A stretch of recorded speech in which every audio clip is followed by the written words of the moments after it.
Welcome to our channel. Today we are going to study a part of biology known as chromosomes.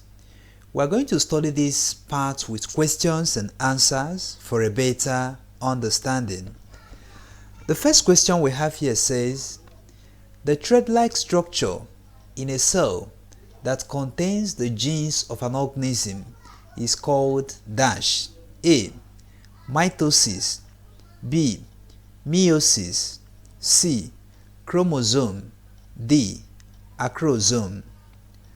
In this question, the correct answer is C. Chromosome. A chromosome is a thread-like structure in a cell that contains the genes of an organism. Scientists did research and discovered that this thread-like structure is the basis of inheritance because it contains the genes of an organism. The chromosome numbers in cells vary. So the chromosome number in the body cell of housefly is different from the chromosome number in the body cell of human. The chromosome number in the body cell of a goat is different from the chromosome number in the body cell of tomatoes and other organisms. So in different organisms, they have different chromosome numbers. The next question says, a disruption in the normal chromosome content of the cell of an organism is called dash. A. Chromosomal aberration. B. Gene therapy. C. Pathology. D. None of the above. In this question, the correct answer is A. Chromosomal aberration. Chromosomal aberration is a disruption in the normal chromosome contents of the cell of an organism. So when there is a disruption in the normal chromosome contents of the cell of an organism, such disruption is best described as chromosomal aberration. When this occurs, it can introduce some undesirable traits in such organism. The next question says, a condition whereby there is abnormal number of chromosomes in a cell is best described as dash. A. Photosynthesis. B. Allele. C. Aneuploidy. D. Hemolysis. In this question, the correct answer is C. Aneuploidy. Aneuploidy is a situation whereby there is abnormal number of chromosomes in a cell. So when a cell has abnormal number of chromosomes in it, that situation is best described as aneuploidy. And when this occurs, there will be some rearrangement of genes in that organism. The next question says, a cell that has a normal or complete set of chromosomes is called a dash cell. A. Euploid cell. B. Haploid cell. C. Polyploid cell. D. None of the above. In this question, the correct answer is A. Euploid cell. So a euploid cell is a cell that has a normal chromosomes, or a cell that has a complete set of chromosomes is best described as euploid cell. The next question says, the characteristics of the chromosomes observed in a cell under the aid of light microscopes are called dash. A. Monotype. B. Karyotype. C. End osmosis. D. X osmosis. In this question, the correct answer is B. Karyotype. So The karyotype is the features of the chromosomes observed by a scientist while using a light microscope. These chromosomes are found in the nuclei of eukaryotic organisms, but in prokaryotic organisms, the chromosomes are found in their cytoplasm. So when scientists study cells, they will look into this cell content known as chromosome, and research have shown that those characteristics of chromosomes that are observed in a cell under the help of microscopes are called karyotype. The next question says, the ends of linear chromosomes are called dash. A. Telomeres. B.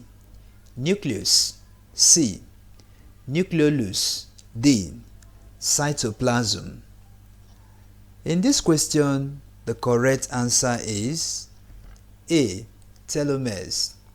These telomeres are the end of linear chromosomes, and research have shown that these telomeres serve as protective part of the DNA in these chromosomes, because the chromosomes of an organism contain the DNA of that organism. So these telomeres plays a great role in ensuring that the chromosomes function very effectively. Research have shown that chromosomes divide during cell division. So as they divide, the contents of these chromosomes will also undergo some changes. The next question says, the ends of linear chromosomes are maintained by dash. A. Thioline. B. Erepsin. C. Hexokinase. D. Telomerase. In this question, the correct answer is D. Telomerase. Telomerase is an enzyme that plays a great role in maintaining these end parts of chromosomes known as telomeres. So these enzymes coordinate these telomeres in order to ensure that the chromosomes remain in cell and function very effectively. Research have shown that when something goes wrong in this enzyme, there will be some issues that will be associated with the ends of these linear chromosomes known as telomeres. So this enzyme is very important in ensuring that the ends of linear chromosomes are maintained for effective metabolic activities in a cell. The next question says, the first suggestion that chromosomes may exchange segments physically came from the microscopic identification of dash. A. Cytoplasm. B. Nucleus. C. Mitochondrion. D. Chiasmata. In this question, the correct answer is D. Chiasmata. Chiasmata are points on homologous chromosomes where chromosomes connect physically to exchange genetic material. So this process whereby two identical halves of chromosomes exchange genetic material is called crossing over, and this crossing over takes place at this point known as chiasmata. The essence of this crossing over is to ensure that the offspring that will be produced will have genetic diversity. The next question says, a condition whereby a segment of a chromosome, including the centromere, flip is best described as dash. A. Mitosis. B. Meiosis. C. Pericentric inversion. D. paracentric inversion. In this question, the correct answer is C, pericentric inversion. Pericentric inversion is a condition whereby a segment of chromosome, including the centromere, flip. When this occurs, the chromosome will not be in the right order. There will be rearrangement of this chromosome in such a way that these segments that flip will now turn upside down or turn in a way that will affect the arrangement or the normal order of a chromosome. So this pericentric inversion can introduce some issues in an offspring in a particular environment. So it can introduce different things in an organism. The next question says, which of the following is true about pericentric inversion and paracentric inversion? A. Both are chromosomal rearrangements. B. Both involve reversal of gene arrangement. C. Pericentric inversion involves the centromere, while paracentric inversion does not involve the centromere. D. All of the above. In this question, the correct answer is D. All of the above. This pericentric inversion and paracentric inversion are both chromosomal rearrangements, and studies have shown that when these rearrangements involve reversal of gene orders in those chromosomes.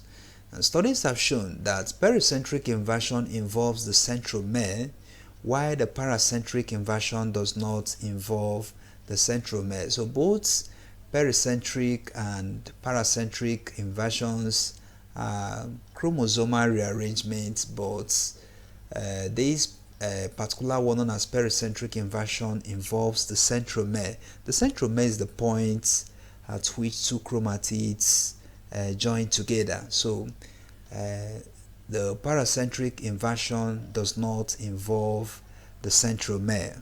All these things are facts about pericentric inversion and paracentric inversion. Both pericentric and paracentric inversion can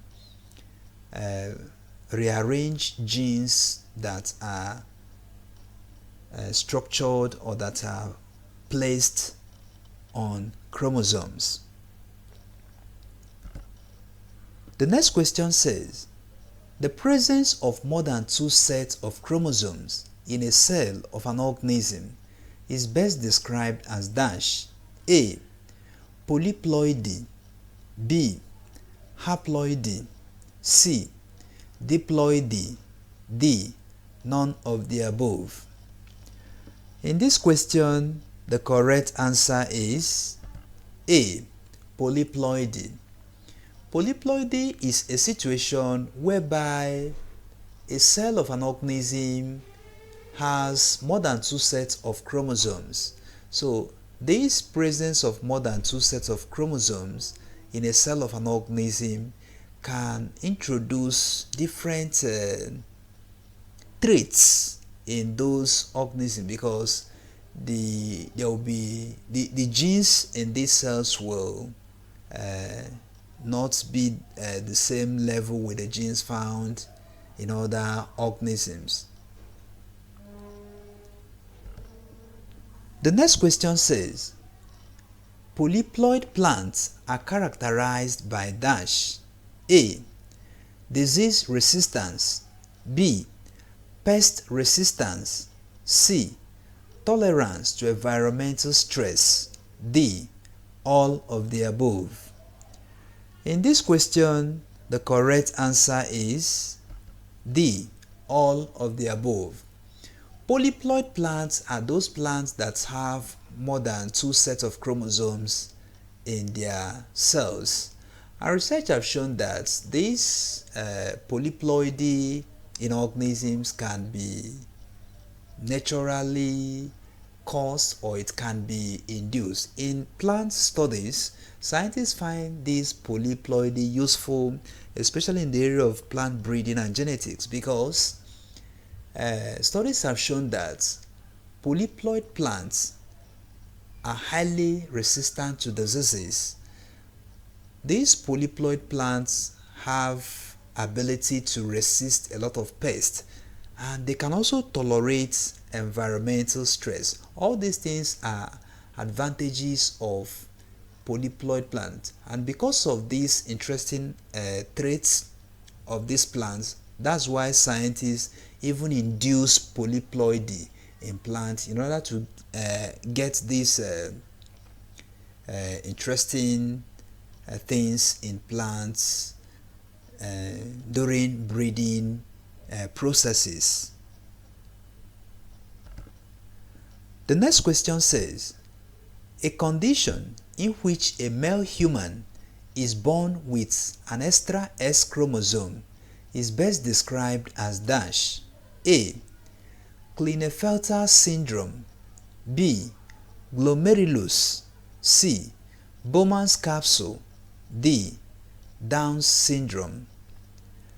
In this question, the correct answer is A. Klinefelter syndrome. Research have shown that the gametes of a human being contains 23 pairs of chromosomes. So the sperm cell of a human being contains 23 pairs of chromosomes, and the egg cell of a woman contains another 23 pairs of chromosomes. But out of these 23 pairs of chromosomes, 22 pairs are called autosomes, while a pair is called sex chromosome. So studies have shown that male humans usually have XY chromosomes, while the female human beings have XX chromosome.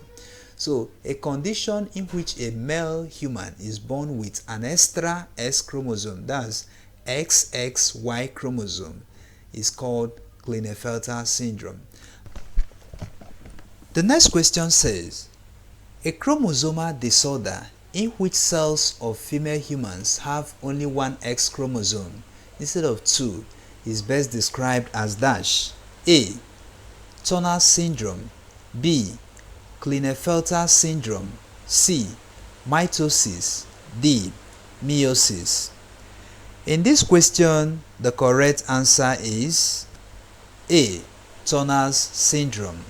If this is the first time you are watching our video, if this is the first time you are joining this channel, don't forget to like, share and subscribe to this channel so that you can study other topics that we have treated in many of our videos.